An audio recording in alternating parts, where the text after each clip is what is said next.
Hello everybody, welcome to a new episode of Banter Blitz.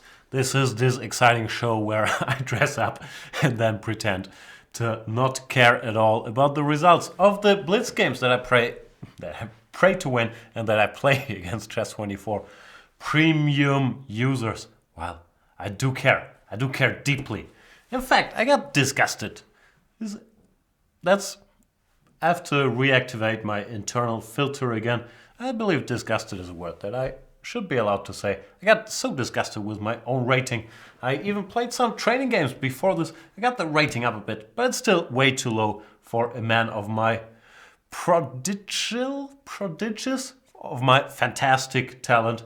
So I'll get it up further. I think before the next Banter Blitz show, I should have a 3000 rating because this 28 whatever I've been stuck at for a couple months just doesn't cut it. So I'm incredibly motivated to get back to on the Blitz train on Chess24. Anyway, you know the rules. Challenge me to a 5-minute game. I think I'm done with the 3-minute stuff. You just can't talk enough nonsense and narcissistically look at me. Oh, this is me on my little screen there. There's the chat. There's the chessboard. There's the camera. So many things to keep track of. What was I talking about? You challenged me to a 5-minute game. I may or may not accept you. I'll probably give my little whiny speech about, please don't tell me that you want to play against me in the chat, because I'm assuming everybody wants to play against me. That kind of stuff. And then I might or might not accept you. Blah, blah, blah. Let's start a game. Who we got? Short attack. Is that the Nigel short attack in the Caro-Kann? Is it a shark attack kind of situation? Is it George attack? Short attack? Could be many of those things. Knight f3, d5, d4. I tend to do that because c4, d4 I'm never really cool with. And knight f3 is more directed against whatever the Grunfelds and Nimzo Indians of this world. If people want to play classical Queen's Gambit accepted, or Semi-Slav, Queen's Gambit declined, or Semi-Slav, who am I to spoil the fun? He goes c6 here. I tend to play e3 in this position. Bishop g5 I normally only do when I'm well prepared, because you have to deal with so many things. dc, h6, knight bd7. So that I only do it when I have a specific target in mind, when I have an idea in one of the main lines, or when I know what my opponent's gonna do. And none of these things apply in this instance.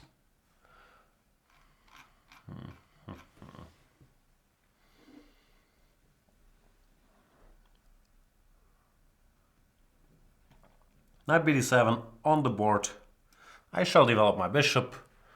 And he goes bishop d6. dc4 followed by b5 is the main line, the so-called Maron. Bishop d6 is a move I have a lot of experience with, because a lot of people play this against me.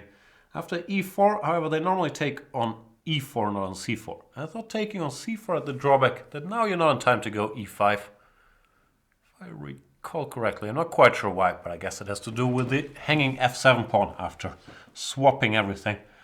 Well, if you're not in time to go e5, it's going to be a bit of a nuisance to stop me from going e5 without getting a horrible position. You could play b5, and I'll probably just go bishop d3. What I'm trying to figure out as we speak is what I do after b5, bishop d3, e5. He goes e5 directly. I thought this didn't work. And the only reason I can think of why this shouldn't work is taking this pawn. I understand he can win the pawn back with bishop takes c3, followed by knight takes e4. But then the king in the center should fall prey, say that, to my very strong bishop pair. Not sure where to go, but this looks good. If he takes, followed by knight takes e4, I have this little check, or so I thought, which might be awkward for Mr. King to meet. Now I could already go f3, knight takes c3, runs into bishop b2, and I think I will, because if this knight is to go to g5, once again, looks like a slightly awkward square to go to. Not too clear yet, actually. I'm better, but not winning better. I have to think how to keep my initiative going. Maybe this at least looks active. my guess is that black's next move was gonna be bishop e6, and after long castles I thought rook d6 could be a little inconvenient to deal with. And that's what chess is all about, causing great inconvenience to your opponent. Yeah, I think future textbooks will feature that line. What else is new? I watched the Super Bowl on, when was it, Sunday night? I never watch American football, so I have zero clue what's actually happening strategy-wise, but it was kind of exciting. So I think I chose a good one. Normally we plan to watch it, but then you fall asleep at some point. But I stuck around for most of it, even though I think we missed like one of the key New England touchdowns in the comeback for like 5 minutes when it was 12-28. Anyway, I have no idea what I'm talking about. But yeah, I think there's no but coming. I have no idea what I'm talking about. Can I win with this pin? I was hoping that it would kind of win. Takes, and I could not see how black could unpin. But maybe, well, he can get away with playing rook e8 here. Maybe it's not winning. That would be a great pity, because winning is so much nicer than not winning. Looks like the best I have. I'm not sure I want that. I was gonna say it's bishop e6, rook e6, rook d7, but then rook e2. It's not even that clear. So I'm slightly unhappy now, because I can't see a win, and I would like to win. It's much nicer to win than not to win.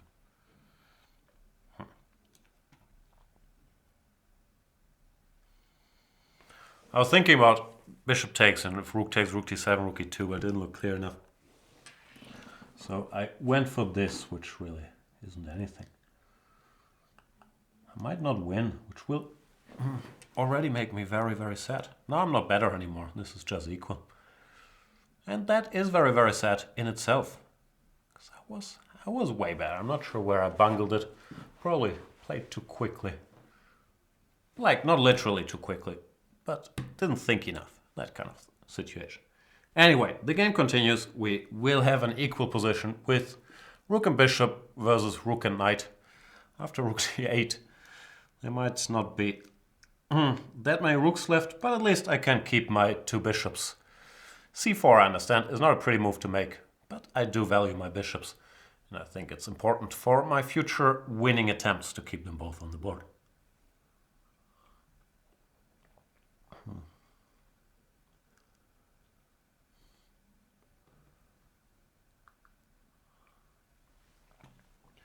Yeah, I must have missed some easy win. I'm reading in the chat f4 instead of rook d1 would have won. Yeah, it must have been something easy. Ah, yeah, of course. Yeah, that's not all that complicated, actually. Stupid me. All right. Is c5 a worry?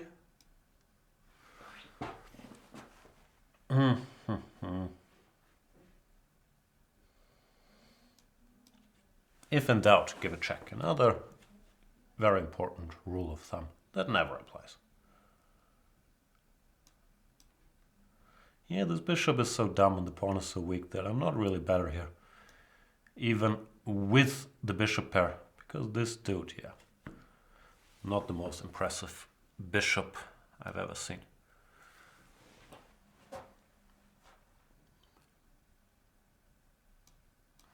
What to do? I need some kind of plan. This could be either h3, f4, f5 to create a passer here, or in general just to win a bit of space, or to activate my bishops at the right moment, some bishop a4 thing, or a mix of the two. For now, I still think it's fairly equal. And I'm a bit worried about knight a5 coming one day or another. I should probably seize the chance to put this bishop on a slightly more useful square. Not much more useful. No, I'm playing badly. Knight b4, I missed. Knight b4, a3, bishop c6. Yeah, that was once again a little superficial. Alright, then I'll move back and forth and pretend it's all part of grandmasterly maneuvering. It's all part of the master plan.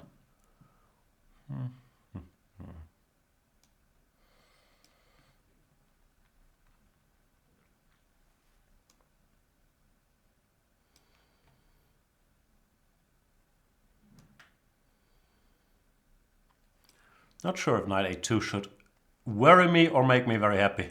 I decided it's gonna make me happy, but I'm not sure. I'm sacrificing a pawn to temporarily keep this horsey out of play. The problem is after b5, b4, the horsey will be back in play. So I better get something going until then. I'm not quite sure what.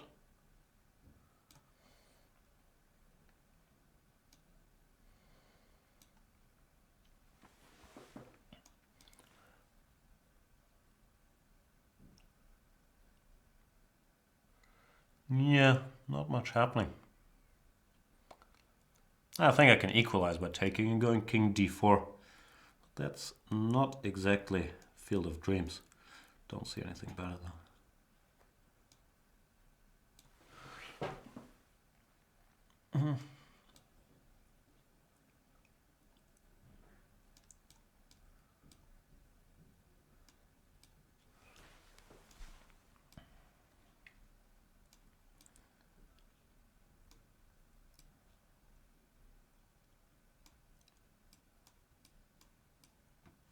Sorry for the silence, I had to embark on some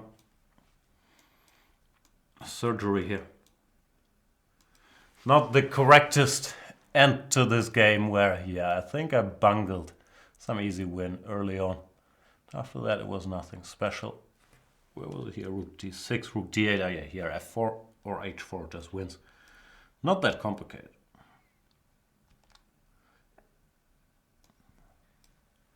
Actually, it's quite complicated to my simplistic mind. But it does win.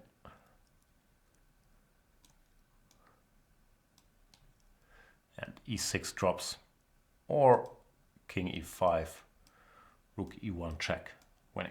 Anyway, we're not here for post-mortems where I missed all the many chances that show that I'm such a gifted player if I just took my chances.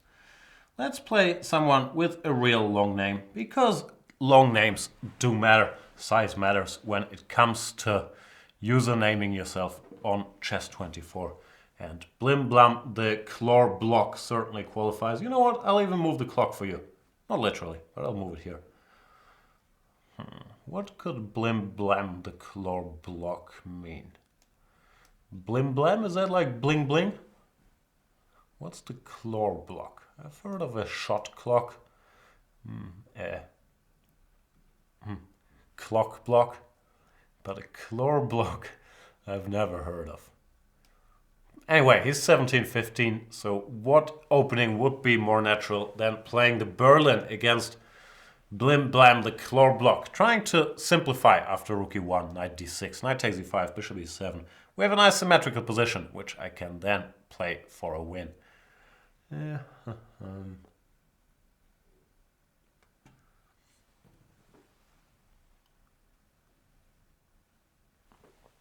Blim blam, the claw block.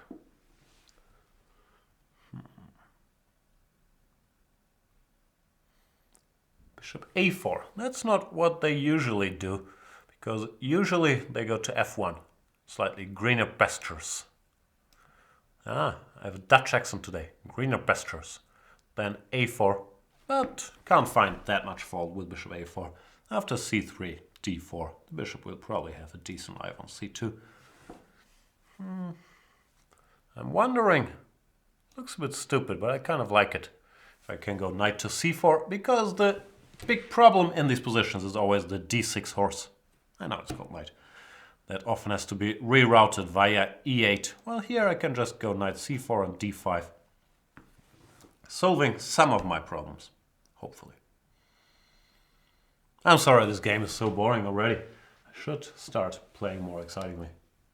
Blim blam is a cat? Wow. Who knew? Where should I put this knight?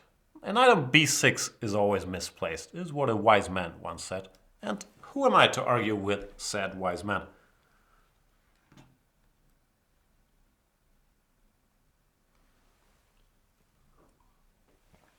Blim blam the claw block. Playing well so far. Stop playing well. You're 1700. You're supposed to lose and then admire all my brilliant Berlin symmetry keeping. What has this world come to? If even 1715s, like Blim Blam, put up a fight. It's very frustrating. I believe I should just show up and I should win the game for pure grandmasterliness. Instead, I have to play this very dull symmetrical position where I have no clue. I'm slightly worse, even probably after knight d2, knight f3. I have no clue how to muddy the waters, even the tiniest little bit.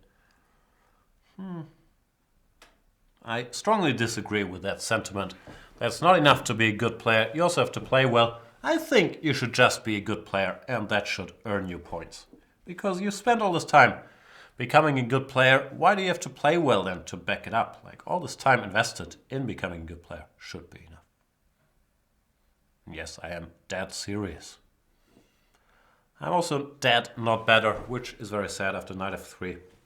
There's very little constructivism for me to do. And I got stuck with this slightly pathetic knight on f5, which the best way to play is probably do something like knight h4, exchange it for the much better white knight, but that is a little dull even for me, so I have to try to do something else. But so far, kudos to Blim Blam, the claw block, who is blocking all my attempts to complicate the game. However, now it says opponent disconnected, 34 seconds to win.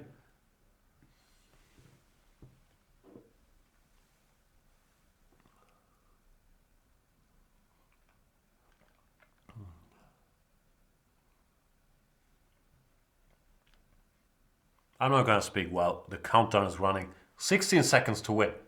The excitement. I have to share the excitement with you guys. Here we go. Oh. We did it. Yay me.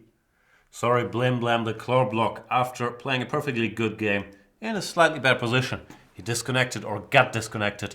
I'm not sure what happened there, but I'll take it. Nothing sweeter than a victory by disconnection, isn't it?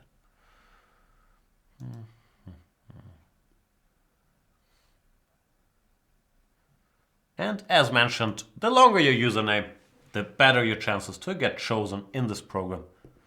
Nah, I think I'll change that policy after this game. But who could resist playing tic-tac, toc-tac-tac from Belgium? What to do against Mr. Tic-tac-toc-tac-took? Maybe c4, knight c3, and then see what he's up to. He goes g6. I'll play e4, pretending this was all part of a master plan to avoid the Grunfeld, when probably he wanted to play the King's Indian all along. Well, what to do? I shall castle here, castle into this raging attack after knight c6, but he doesn't go knight c6, he goes for this strange ed rook e8 line. What do you do here? Knight c6, when I think both knight c2 and bishop e3 are supposed to give me a slightly better position. I used to play mainly bishop e3 here, but sometimes it's nice to switch it up. Go away, you're scaring me. Hang on, is this theory? I can recall some draw, some bishop e5, gh, bishop h2 maybe? That'd be a pity. He goes bishop c3 instead, leading to a very rich situation strategically. And by very rich, I mean, not quite sure what's happening. Can I go here? I'll try.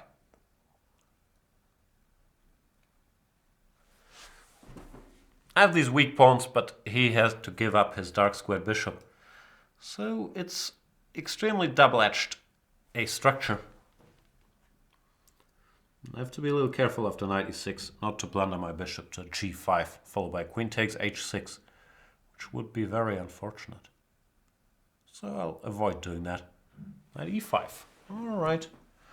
Where did I put my knight? First of all, can I win his queen somehow? I really enjoy winning his queen. But it looks like I'm not quite in time to do that yet.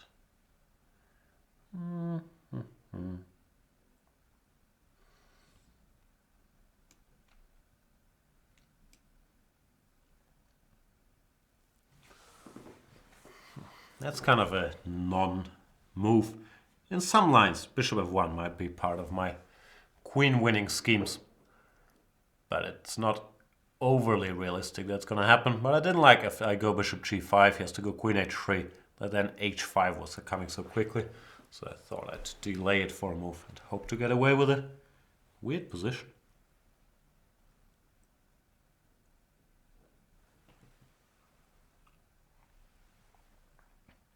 Oh, tic-tac-tuk-tuk got scared and retreats. Always happy to see this fear in tic-tac-toc's eyes. No idea how to use that, but still happy to see it. This is another very weird looking move. The main point in my mind was that he can't go c6 because d6 is hanging. And that would make bishop e3, knight to e3, which I want to play, more powerful because now he can't go c6. Restricting my knight from jumping all the way to d5. Something along those lines was the sort of thought process. Really struggling with the th today. Hang on, can I go f4? Knight g4, bishop g4, bishop g4, knight d5. Threatening some check here. Probably a bit excessive nonetheless. Looks like I should have some good move here. That's all I got. It looks like I should have a good move.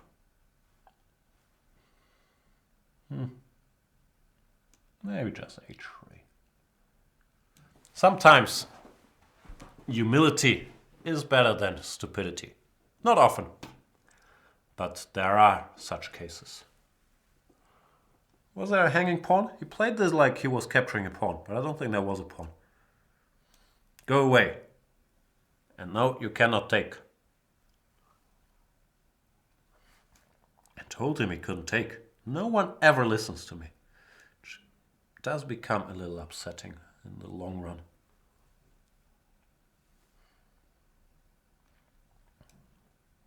He couldn't take because queen d4, either directly or after bishop g7, king g7. It's a bit of a double attack. Not sure when to best do it, but why not here?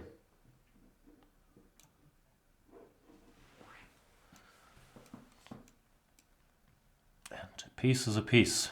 d1 is covered. So the end is near. I've never been one to part with pawns voluntarily. So I'll just push it. Push it good.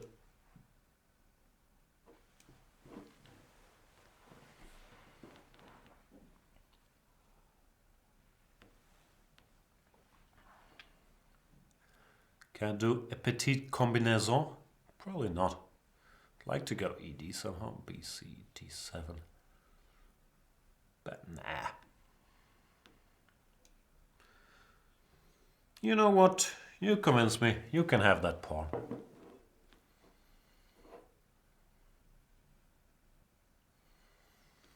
Knight d2, knight c5.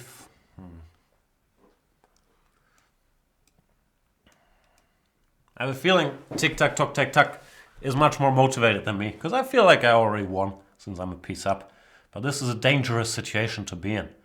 Resting on my piece upness has cost many a people a game.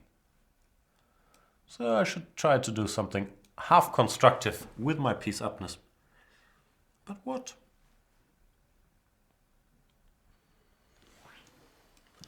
I don't know, man. I don't know, man. I don't know, man.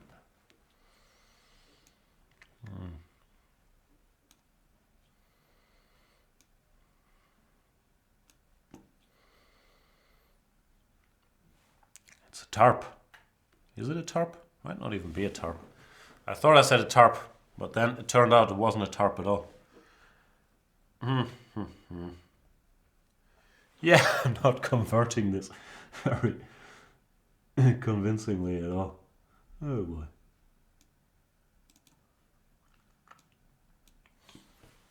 None of my last 15 moves have made any sense. I'm still better, but no longer as easily winning. So I'm gonna have to focus.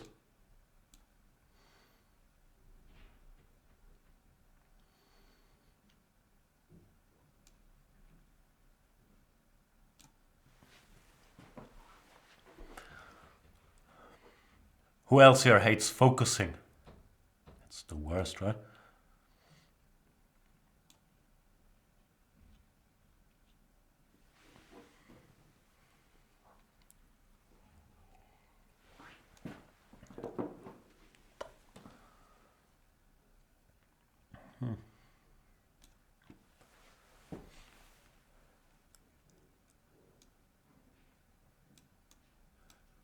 Let's give some checks. Why focus when you can give checks instead? Does this qualify as a check? It's kind of a check. Or can I checkmate even? I'd like to checkmate.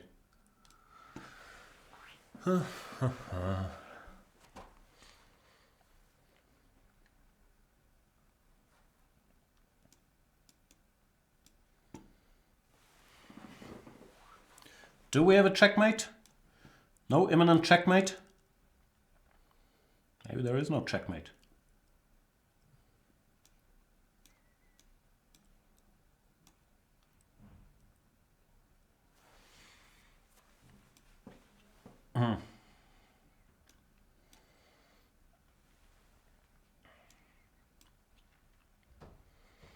No checkmate.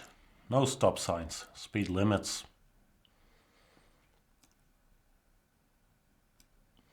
This is close to checkmate, at least. It's not technically checkmate, but checkmate is looming. So this is another model game for how not to play, boys and girls. If you're a piece up for pretty much nothing, don't expect your opponent to resign because you're a grandmaster and you think, okay, this guy's gonna trust me that I can win a piece up, but instead try doing something useful. Don't move your pieces around randomly, hoping for the end of the game, but try to use the fact that you have more pieces on the board by like attacking something twice or doing something. Yeah, doing something is the key to good technique. Was not really on display in this game. I'll blame it all on my cold. I will briefly, how do you say this? Clear my nose, and I won't make you listen to it. And be back with you in like 17 seconds. Probably less.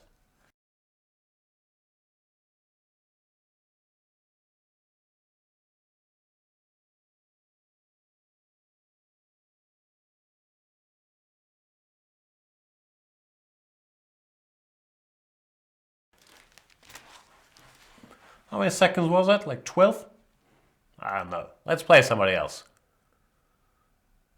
Who's new here? Who has the shortest name? I feel like I've had a strong bias today towards short names, not towards long names. So I shall compensate by playing against Dan85. That's like 3 letters, 2 numbers. That qualifies as short. And as we all know, Dan85 means that his real name is Daniel and he was born in the year 1985. And therefore he thought, why waste all these letters to spell it out? Why should I call myself Daniel 1985 when I can be called Dan85 and everybody will know what I'm talking about anyway? He also thought, why spend all this time studying Slav theory when I can live the good life instead? And that's what led to bishop to f5. This is a bit of a double attack that can be a problem if you develop the bishop too quickly. Peter Patzer is asking, is this your 61st Banter Blitz or are you 61? That is an excellent question, Peter Patzer. The answer is, it is my 61st Banter Blitz.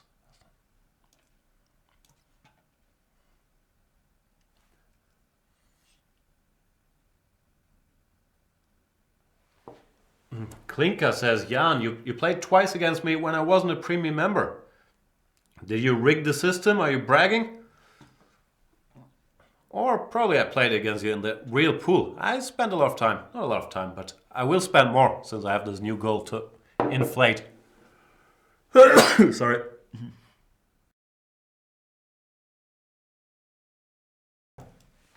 I have this new plan to inflate my rating greatly again. I will spend more time clicking on 3 or on 1, which is the only way I play when I'm not banter blitzing on the side. So I might have played you even when you weren't premium.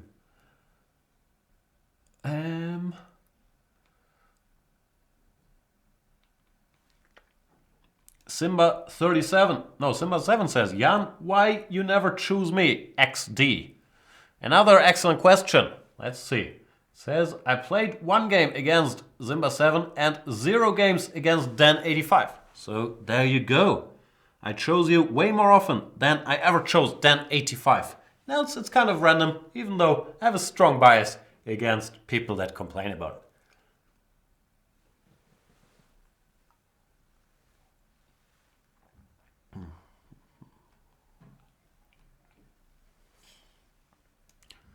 As for the game, I grabbed 2 pawns. Dan85 has a bit of a lead in development in return. But who cares about development when there's pawns to be taken, right? I can't see anything direct, at least. I might have to return 1, which would be kind of sad. But if at least one of my extra pawns stays alive, I'll be okay with it. I'll still be sad to see Mr. B2 go. But sometimes it's time to say goodbye. Is it? I don't know. He might actually have some compensation if he gets Rook FC8 in time. Ugh. Knight C4, Rook C2, F3, let's say. Let's try that.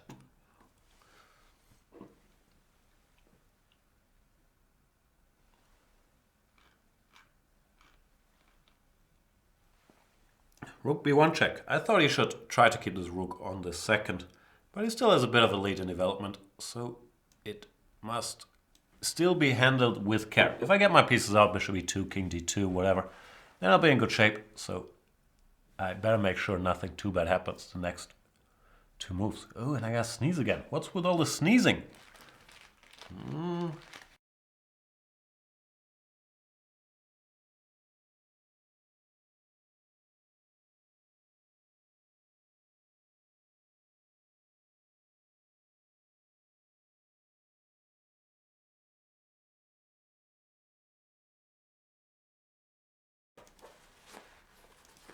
And we're back. You missed a great many things, like me playing king D2 and him playing knight F6.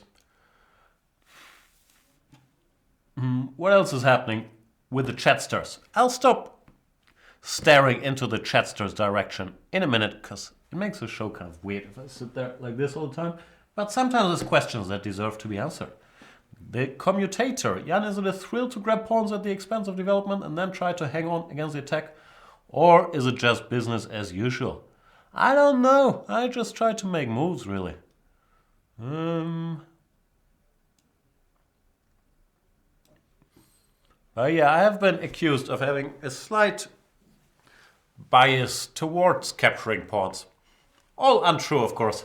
It's just Suit Jan's persona playing Blitz that has this bias. Real Jan, he's a big adventurer.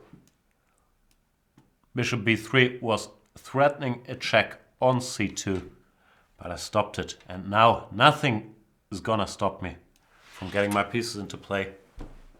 And then using that expert technique that was on display last game to convert it against Dan85.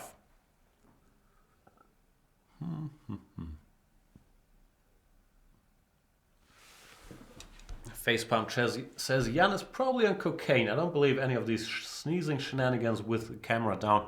Yeah, the weird thing is I've been accused of being not specifically on cocaine, but on drugs many times, mainly by people who are watching the show. And it's a cause for concern, because I'm not. And I'm not saying this because I'm, oh my god, I would hate being caught being on drugs, but if I'm not on drugs and still people think I am, what will happen once I start doing drugs? This is one of my big worries. No, this is my only big worry. If I start my cocaine career, which I might never do, it might have worse effects than for people who are, while not on drugs, are like sort of steady. If I'm already here on the drugged upness scale without drugs, it might not be for me. Anyway, my drug is grabbing pieces, and after rook c7, rook c1, this game will come to an end.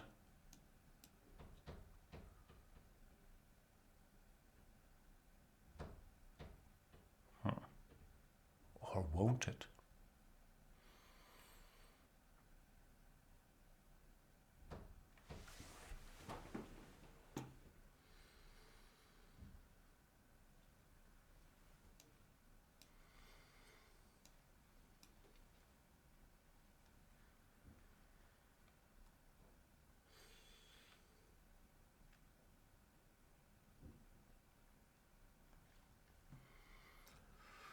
I think that last game where I failed to convert really cost me a lot of resign equity.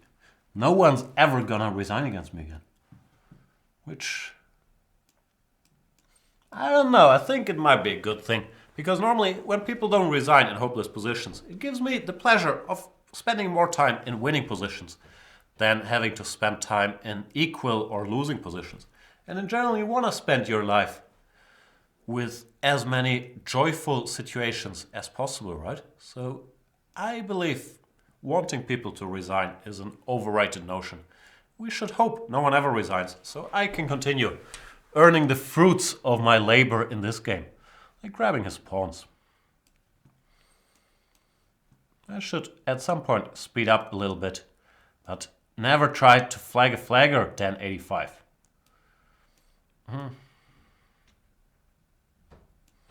Why shouldn't you try to flag a flagger, actually? Does that make any sense? Or is another one of these empty sayings that if you examine them, it doesn't hold up to scrutiny at all? I don't know.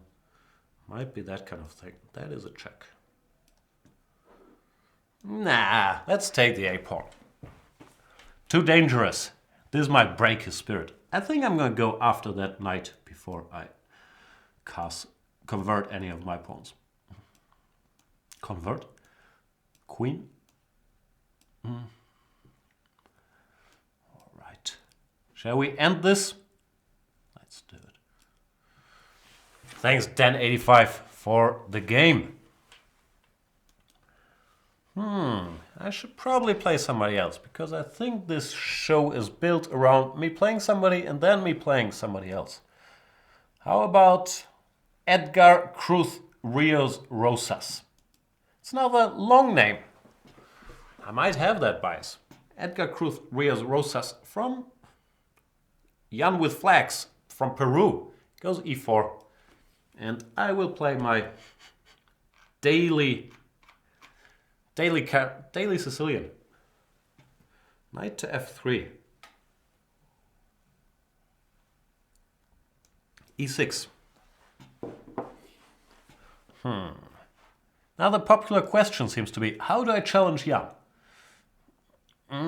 Maybe I should put this Jan in quotes. If you're watching this on chess24.com, below your video, there should be a little thing where it says Jan or Jan GM, something like that. And you should be able to hover over it with your mouse, and then it should be possible to click on challenge. I think that's how it works. I never challenge myself, like literally, in life. I never try to go out of my comfort zone at all, but I believe that is how you challenge me. You don't challenge me by playing g3 against the Taimanov. I know all there is to know about g3. And since I'm bored with all the normal lines, I'll play h5, Paco Vallejo style, which I think is not good because of castles, followed by rook e1 was very strong when there was some knight d5 ideas looming. Why does Edgar Cruz Rios Rosas know these things? I always get very frustrated when somebody does know all these secrets of Grandmaster play already. Because then, what are us poor Grandmasters gonna do? If you know all the tricks, how can I win? Knight takes d4 is probably not how I'm supposed to win. This looks pretty bad actually, bishop f4. Okay, time to focus. No more kidding around. he can probably win a pawn with queen takes g7. But once again, I'm speculating on Edgar missing that. Nope. Don't mess with Edgar. He knows everything. All right. I have to readjust again.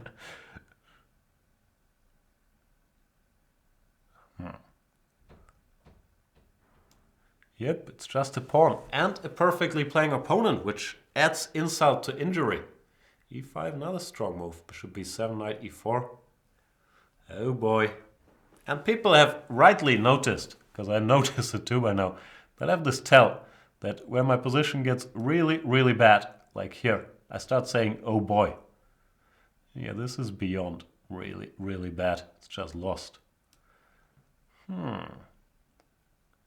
Mr. Edgar. Why would you do these things to me?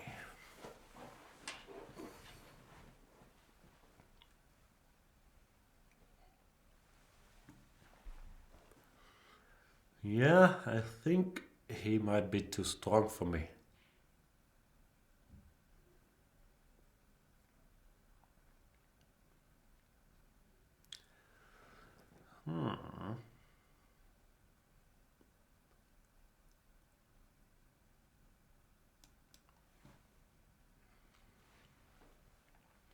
No chance. When someone's too strong, they're too strong. Doesn't even take. Assuming that's an even stronger move then.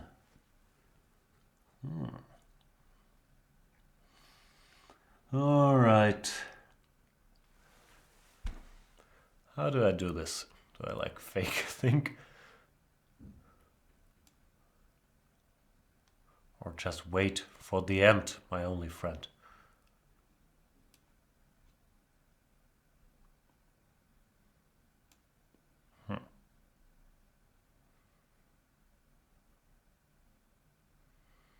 This loses to rook takes c6. I'm kind of curious if I should find out. But nah, I'll just keep pushing my pawn. Can I still win on time? I would have to make an average of like, let's say 6 seconds per move. So 10 moves, 1 minute. I have to make it for 30 more moves. Nah, that's not gonna happen, I'm afraid. I will try.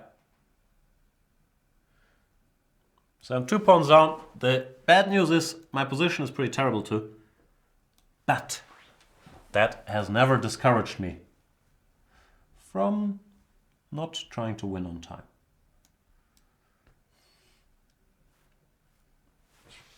Now the problem with the winning on time plan is I'm actually down on the clock. Now once again, details. You can't have everything.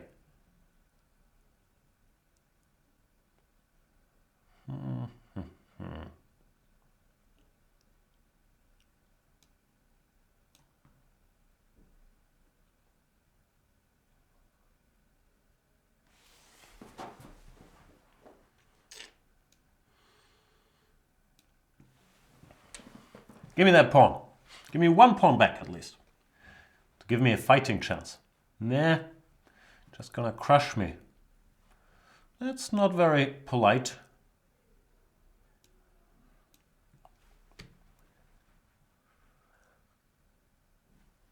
He went rook f4, but still needed same amount of time for rook takes f takes f7. That's intriguing.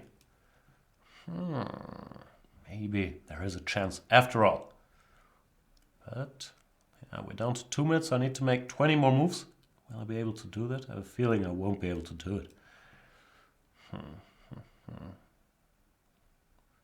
Not gonna be able to do it.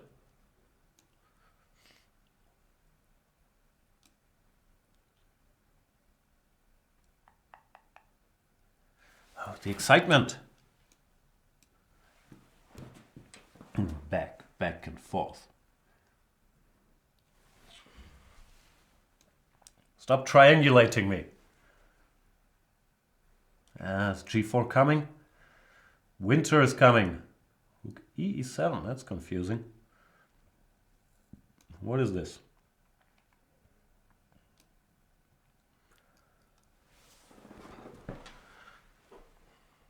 Rook fe7, I mean. Rook a7 is the point. Gotcha.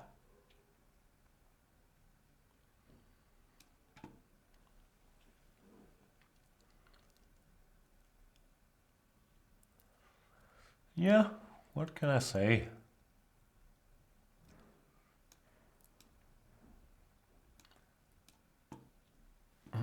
Way too strong for me. Still, if I could just make it.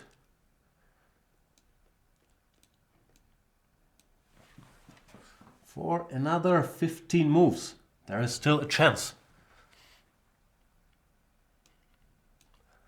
It's like a Jim Carrey in Dumb and Dumber situation.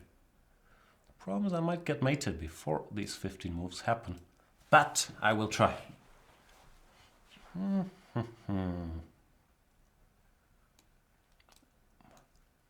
Might as well take one pawn.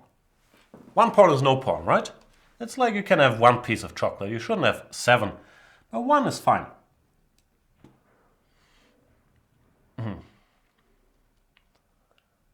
Right.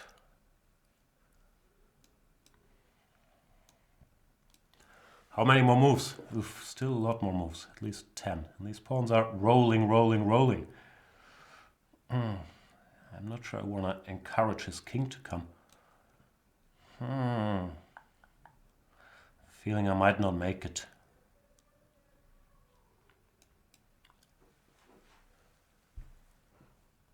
The excitement. Maybe just 6 more moves.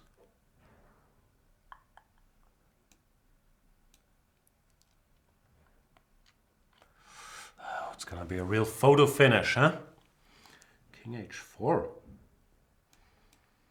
Nicely done.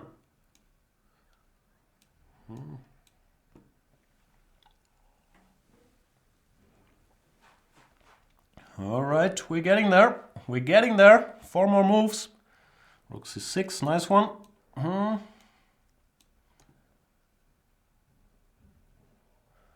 c8.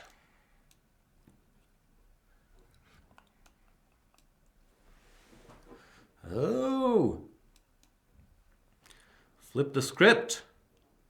Flip the script is in the house.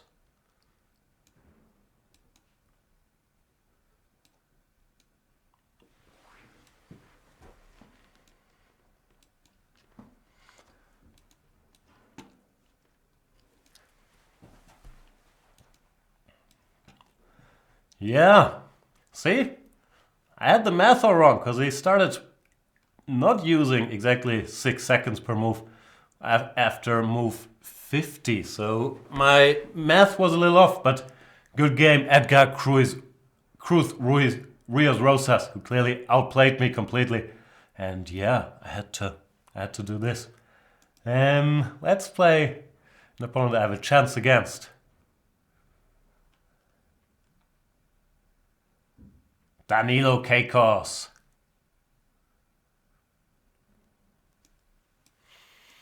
I'll crush Danilo. 1248, that means he's quite new to chess, and I understand I'm probably a favorite.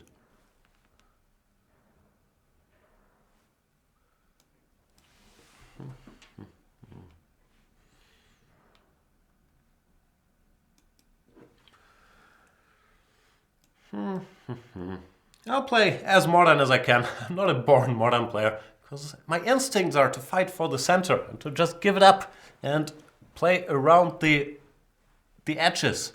Does not come easy to me. But sometimes might as well. Bishop c4, b5, bishop d3 shows Danilo is a bit inexperienced. Because yeah, in general, if you want to put your bishop here, then you want to keep it on this diagonal. You might want to prepare it by going a4. d3 is typically not the best square for this bishop in these positions. His sight is a little blocked by this pawn, and he doesn't help covering the d4 pawn. Not sure about knight d7. But I thought it makes sense to prepare a c5 at some point.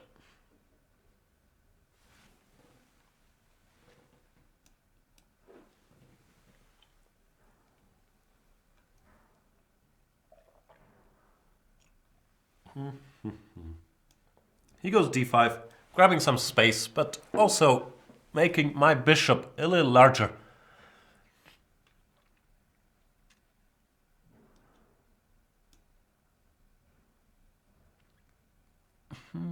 In general, in these positions, what do I have smart to say? It's not so easy for white. What do you want to do? One plan would be to try to prepare e5, the breakthrough in the center. That's probably the most realistic plan. Another I was going to mention is to actually play a4, try to make me go b4, and then maybe if you have time, transfer your own knight towards this c4 square, which would be very nice in an ideal world. In practice, normally black manages to drum up too much initiative before the knight actually lands there. So it's something you have to be cautious with.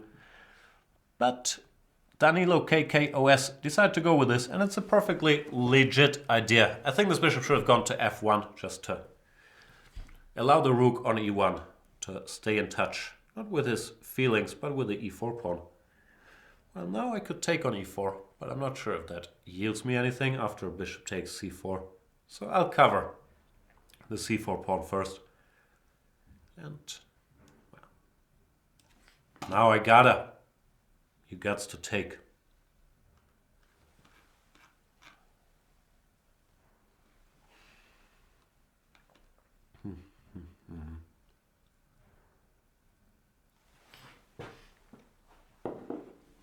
What does the KKOS stand for, Danilo? Will we ever find out? What could it be? KK. I don't know. Can't think of anything. Give me that. Maybe I should have played knight f2. Queen f2, sometimes it's so tempting to take a pawn with check. They just don't consider any other options. But knight f2, there were maybe some nice discovered checks just around the corner. Well, now I have to win this game all over again. You know what? You probably don't know what. I don't want to cash in and take on c3. I want to attack. I don't know what I want. I just want to checkmate Danilo somehow and move on.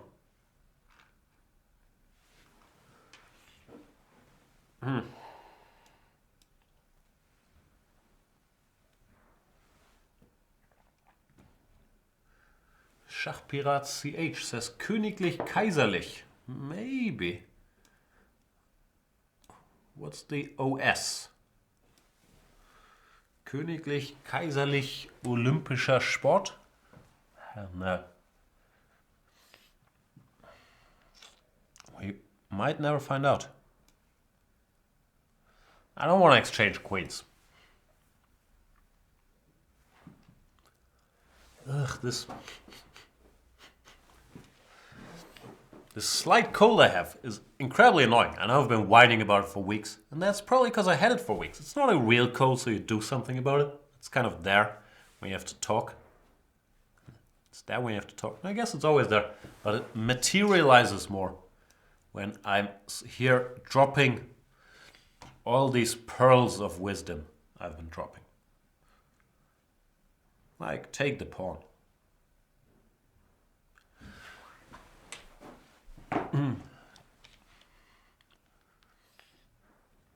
Leave the cannoli. Nah, it's leave the gun, take the cannoli, right? Take the pawn, leave the cannoli. Doesn't work. b3. Sometimes the cruelest intentions get punished. Because b3, his hope was that I would blunder my queen because of this pin. But he forgot that the pawn on b2 was a pinny itself, so I could grab his rook. Therefore, Danilo KKOS resigns. Good game, Danilo. Yeah, in the opening, bishop c4. After I played a6, it's quite likely I want to go b5, so that lost a bit of time. As yeah, d5 was fine. Here, a4, c4. Here it was important, I believe, to go back all the way to f1, so this rook keeps covering that pawn. And yeah, after that, got a little tough. Now, I'm aware it was cannoli, but you had to leave the gun and take the cannoli, not the other way around, right? No, the other way around wouldn't make any sense. Why would you leave the cannoli and take the gun? I don't know such things. Let me play another game.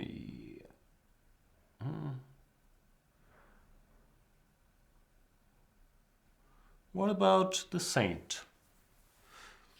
Hopefully he chose his username to pay homage to one of the all-time great movies, The Saint with Val Kilmer. What was that again? He was like an agent that played many characters. It was sort of a Mission Impossible thing where he had different masks, right? Let's look it up. Anyway, we are playing the Knight of Sicilian against the Saint, which I believe is a Val Kilmer vehicle from the 90s. I have to check one of my favorite podcasts. How did this get made? If they covered the Saint, maybe. But How Did This Get Made is a podcast that is dedicated to not great movies, but a lot of them are very enjoyable. And it's a podcast I got a little addicted to. So shout out to How Did This Get Made. Anyway, what was I Googling? The Saint Val Kilmer. The Saint film. In 1997, espionage thriller. Val Kilmer in the title role with Elizabeth Shue and Raze Zerbegia. Saint goes knight c6 before knight f6. Normally you want to go knight f6 to force me to go knight c3, because after knight c6, where I can transpose to a so-called Marocci bind by playing c4. But it looks like that's exactly what El Santo had in mind. El Santo makes no sense at all. Had in mind he wanted this position. And knight c2 has been a bit of a pet line of mine, trying to keep as many pieces as possible on the board. The main lines start with bishop, knight c3 followed by bishop e3. But I like having all these minor pieces. h5 I don't understand. I think you should just castle like a normal person.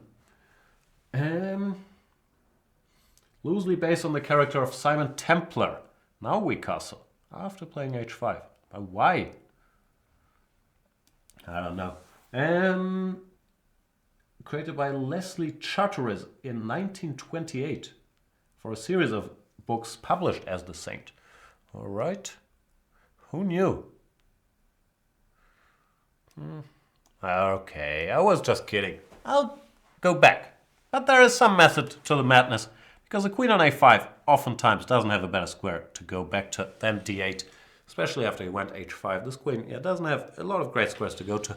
c7 typically is not on this queen's destination, list of favorite destinations, because there's so many knight d5 themed harassment ideas. Is that how you say it? Now already bishop f6 followed by knight d5 could be a topic. But I don't want to do it, because I like my bishops too much.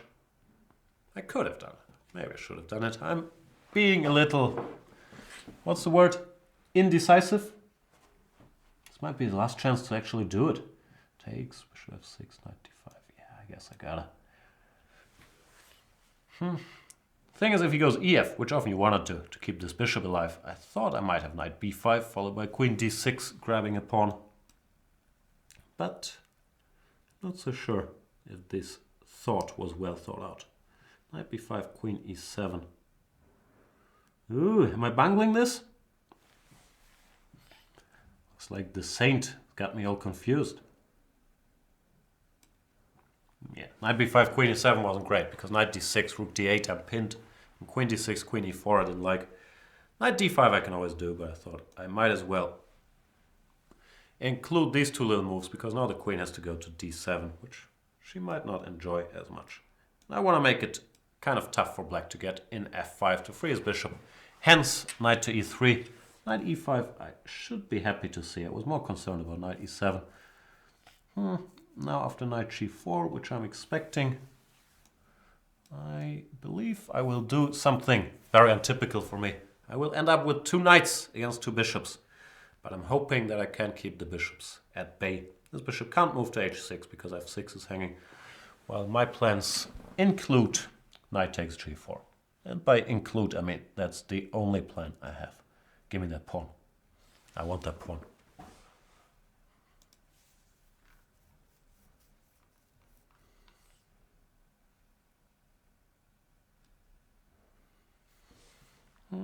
Gimme.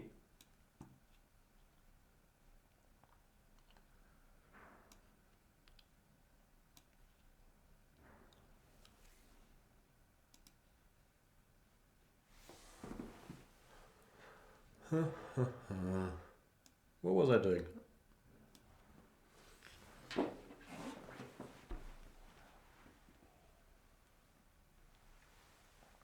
Rook c5. Should I just continue grabbing pawns? Yeah.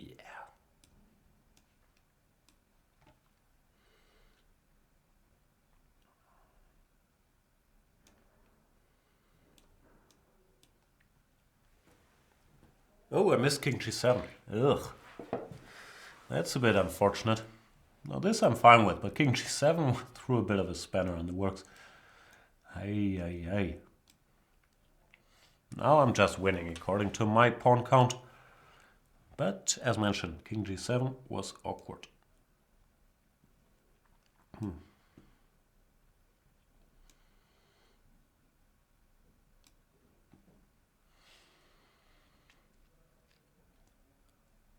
Here, I believe I will emerge 2 pawns up, which should be good enough. Even if I don't emerge 2 pawns up, 1 pawn will get the job done, or 1 pawn up will get the job done, because these 2 pass pawns shall not be disturbed.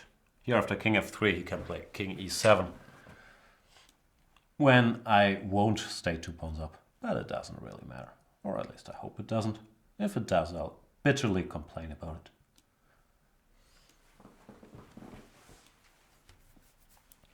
We have to remember though, as Peter Svidler taught me and the rest of the world, 1 runs faster than 2. I never understood what it meant, but I think he meant if you have 2 passed pawns, it's not so easy to get them running, because you can only move 1 at a time. Well, if black only has 1 passed pawn to focus on, you can just shove it up the board. b5, b4. As usual, I don't really know what I'm doing in rook endgames, but how bad can it be to bring my pawns closer to the coronation?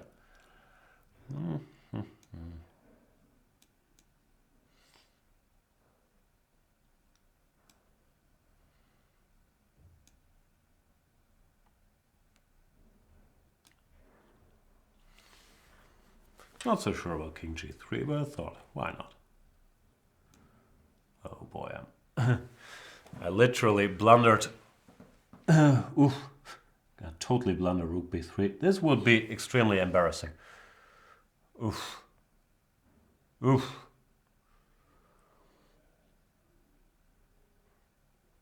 Oof.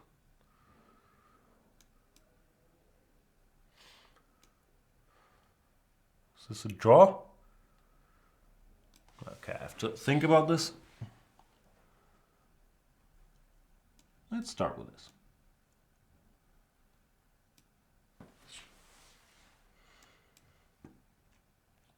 Might be a draw. That's so pathetic.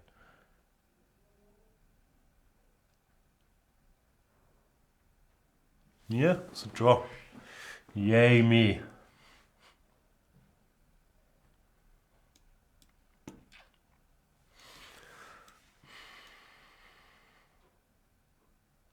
He takes, which is losing. b3 was a draw. That's a pleasant surprise by the saint. Oh boy, that's really embarrassing.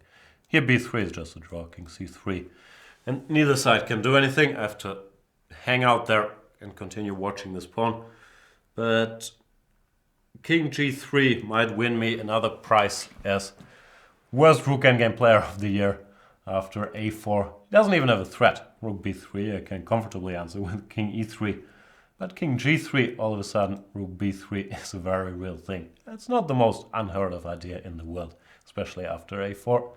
So that was fairly pathetic. But all is well that ends well. Is that true? We'll go with it. We'll go with it. That was another great game. And let's add another one to the list.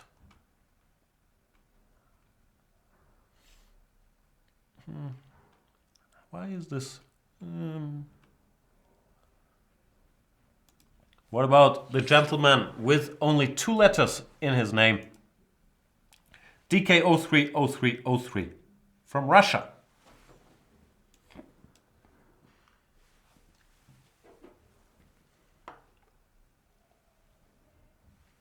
Another Sicilian player. Oh, 2888. Excitement.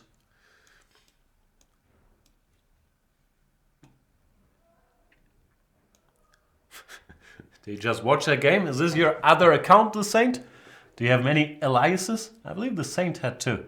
Alright, we can't do the same every game, so I'll get my horsey out this time. DK03 was just gonna follow that game, but not gonna be able to do it. He goes e5. Can you go e5 in this move order? This looks like one of the few positions where it might not be so great. After knight b5, a6 I understand, but here I thought knight f5 might be good. Normally knight f5 is not so effective, but this looks like the best version of it I could possibly get. Okay, do I go g4 here? Would be uncharacteristically aggressive. That looks quite good too. Has some positional aspects to it, like I can put this bishop on the long diagonal, controlling all the squares. And I have sort of a simplistic plan now. Get my pieces out, queen e2, maybe long castles, h4, g5, win.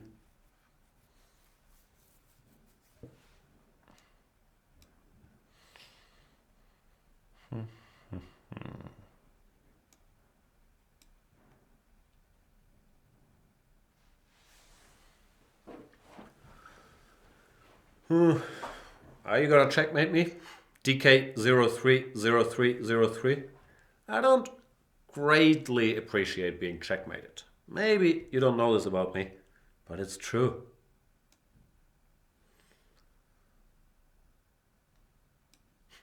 It's kind of unpleasant actually. How do I deal with all this checkmatery?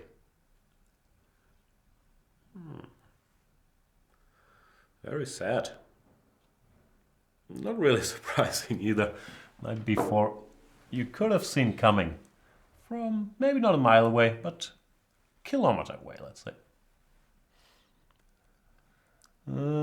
So how do I defend? I still don't really see a defense, to be perfectly frank. I might have to...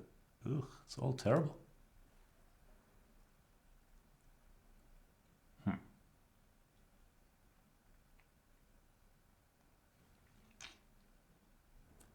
There just is no defense. So, can I still win the game? That's another question. The answer, once again, might be no. Not gonna be able to do it. Wow, that went fast.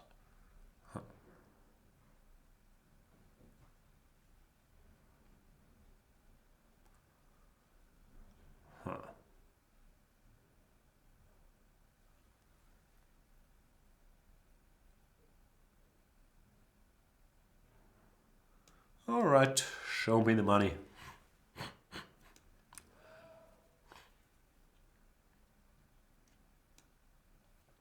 think knight a2 check was higher on my list of worries. Now it's all good in Yanistan again. Should it be cause for worry that I fantasize about having my own country called Yanistan? It probably should be. I should really talk to a professional.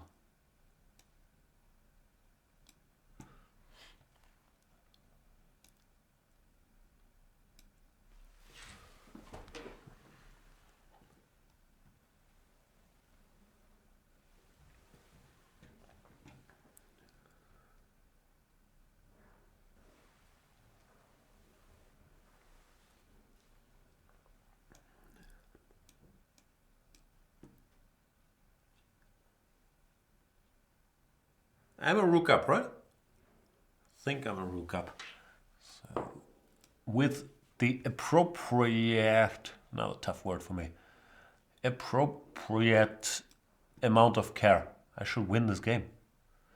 Because a rook, you know, can do a lot of stuff. Like, it can enter the game on the ranks and on the files. I'm planning to do both. Work my way up the ranks and then file a complaint. All right, now here.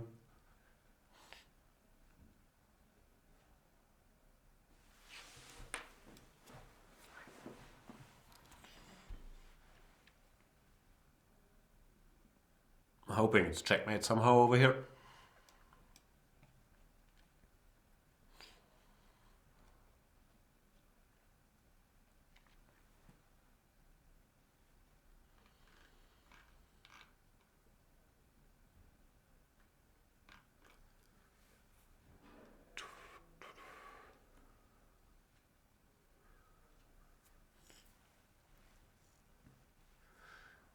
Canada. That's an interesting idea as well. And I've only heard good things about Canada. Never been to Canada. If they know about my plan to rename it Canada, they probably won't have me.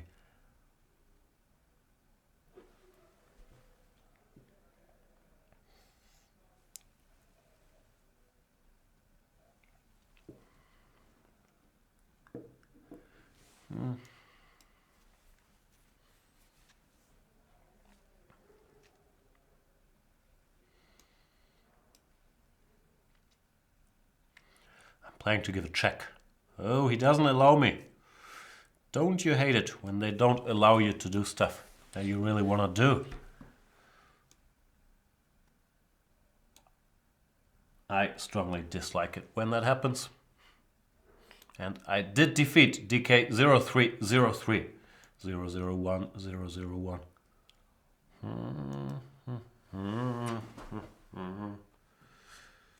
Oh, let's play against Gambit Player 90. Because he likes gambits and he was born in 1990, which means that nowadays he's already a very old man of 26 or 27 years of age. Against Gambit players, okay, I'll see what Gambit you want to play. I'll go d4, c4, bravely, running into your Budapest. That's not a Gambit, that's just a good old King's Indian. Because you're not a Grimfell player, I can tell by the look of your name and your profile pic.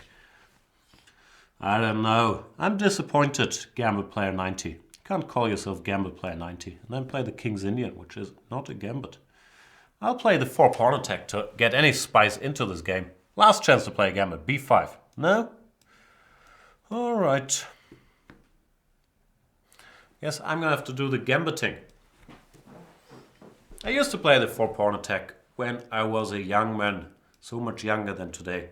At some point I had to inevitably realize that's not a very good opening, and I moved on to not necessarily greener, but different pastures.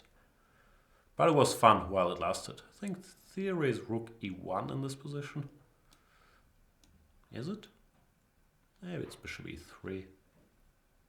Who knows such things? I recall something. Maybe it was with rook e1. Yeah, it's with rook e1. Rook e1, rook e8, bishop e3. Alright, I recall it now. Because then after b5, a3, knight b6, e5, knight c4, ef, knight e3, that's rook e3. That line is still good for black, but that's the difference. Bishop e3 probably doesn't make a lot of sense, because now knight b6 is just a strong move. But I'm so disappointed with Gambit player not playing a Gambit that I've really mentally checked out a long time ago. Now you guys probably realize that. Rook b8, what you want? I don't know. I'll go rook e1 now for lack of other ideas. Here goes rook e8. Are we back in theory land now? Was that the whole purpose of this? Everyone out-theorizes me nowadays. When I used to be a theory monster. I don't know, I just have a feeling the king should get out the way.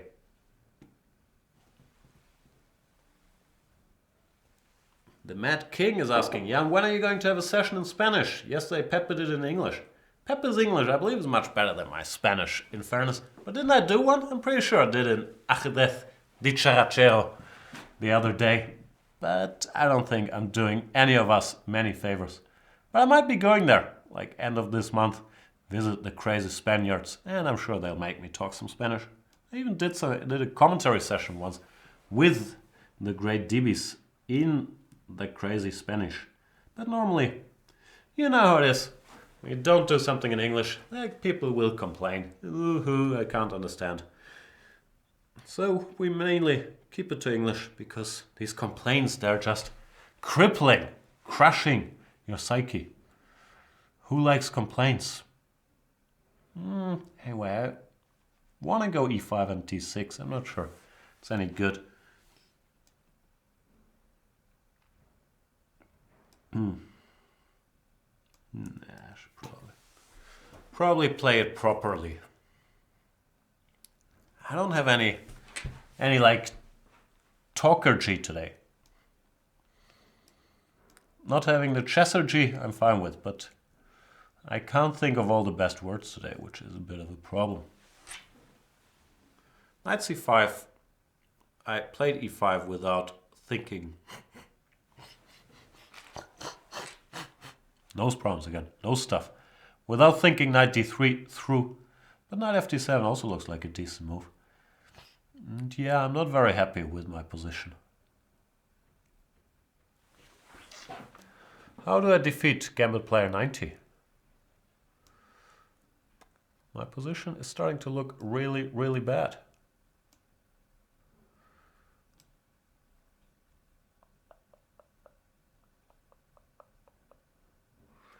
Really, really bad. My singing has always been really, really bad. I'll give him choices. If there's one thing a Gambit player hates, it's choices. He enjoys his gambiting, a bit of gardening, but choices what to do next. If everything's good, knight d3, knight b3, knight takes e4, d takes e5, that is Gambit player 90's poison. I should probably also start focusing. Alright, knight d3, knight takes d6. Doesn't look too bad. Maybe queen d6, ed bishop d4 is possible. Oh yeah, this is more like it. Rook e4, d, e, f, e, and just bishop e5. But bishop e4 doesn't look any better. So I'll go with this and hope for the best.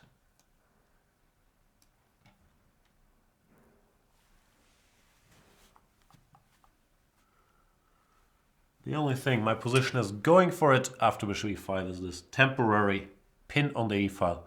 So I'll probably go queen e2 and see how he wants to do the unpinning. There's many ways to unpin f6 being one of them, but I can't think of anything better. He goes knight takes e5. All right, I'll still go for the pin option. Pin option? The pin option. See what happens. Now f6 is less appealing, I would say.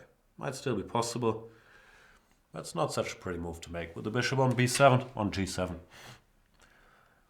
When I could even, I'm not going to do it because I don't want to simplify, but objectively after f6 I should probably go bishop takes e5, rook e5, queen e5, fe. And that position is at least tenable for white. But I don't want to do that.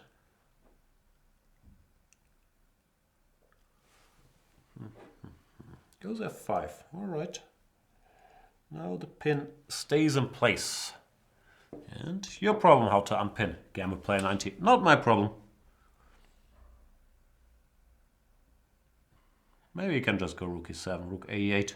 But once again, choices are a Gambit player's kryptonite.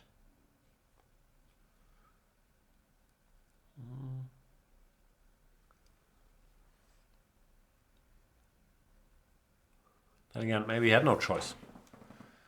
So his kryptonite did not apply to this position because there was just no choice to be made. Once again, I didn't calculate. Knight 3, rook e7, does that win for me? Knight g4 takes... Knight g4 is a bit of a problem. That's what you get for not calculating.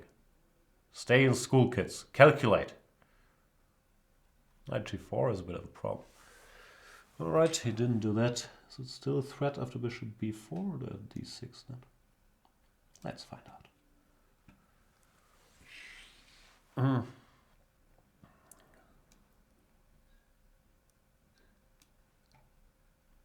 really just making moves.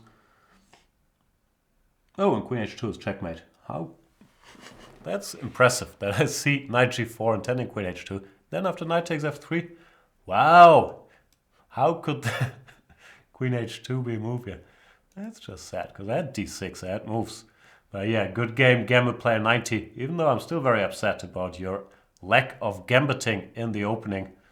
And Gambit player 90 is rubbing it in. Nice playing you, good game. You were better probably. Yeah, you enjoy that Gambit player 90. But what can you say? Good game, he played very well. I did not play so well. Let's play one last game. Against... who's that dude? Silinka? Klinka? Kilinka? What are these letters? This is a C. This is an I. This is an L. I don't know. I can't read your name, sir. I'm gonna assume that it's two L's there. Klinka? But I'm not 100% sure. He goes D6. Oh, he plays the... what do they call this? Is this the Philidor? I think it's the Philidor. Some people argue, and probably they're right, that d5 followed by queen d8, and then someone getting the piece off very quickly, bishop c4, bishop g5, does actually favor white. But I've never looked into it. Bishop e7, is this a mouse slip? You're supposed to somehow defend this pawn, no? Why can't I take the pawn? You know how I feel about taking pawns. Give me that pawn. He's blitzing this out as if it was all in the book. I don't believe you, Klinka.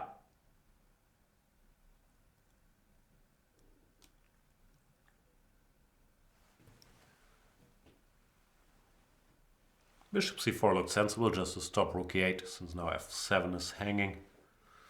And after knight bd7... sorry.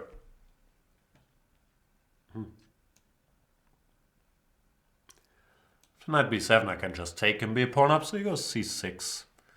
I'll probably spend tempo on stopping b5. I'm not sure about a4, feels like a weird move to make. But I can't see what's wrong with it. And yeah, bottom line is I'm just a pawn up.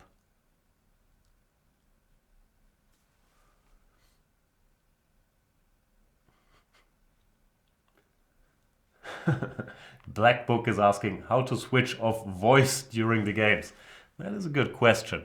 So you only want to hear my voice when I'm on full screen, like in the interludes.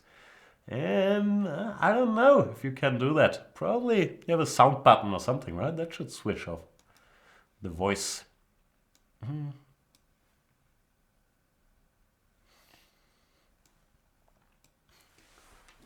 Kadu Ortola is mentioning I'm already 3,500 elo at Yanistan. Indeed. I should rewatch The Dictator. Get some new ideas for Yanistan. I'll work on that concept. I'm very intrigued now. Hang on. This bishop is kind of trapped. Like the inhabitants of Yanistan that were protesting against their wise and merciful leader.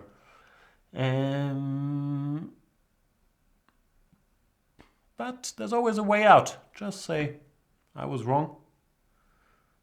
And you might be released. Okay, I should focus on winning this game and then get back to my Yanistan visions. It's not fantasies, it's more planning, really. Gimme.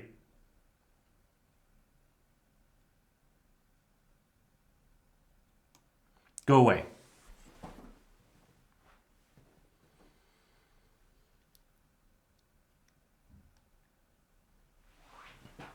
I am completely winning, but that has not stopped me from not winning in the past. So, you never know.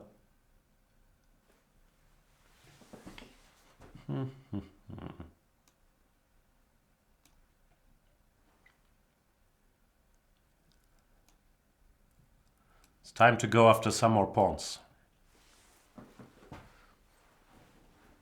You need some pawns as well. Not everyone can have an executive position in Yanistan. A lot of the guys have to be pawns.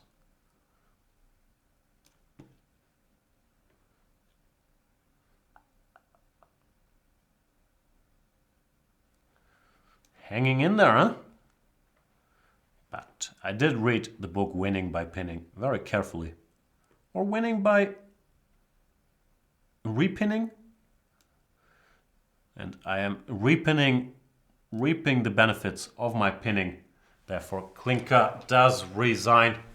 Thank you for the game. And I believe that's the end of today's show. Thank you guys so much for watching. Good old Sutjan whining about his mild cold while playing excellent chess. And that's it for today. Thanks for watching. I'll see you guys another time. Possibly. Bye bye.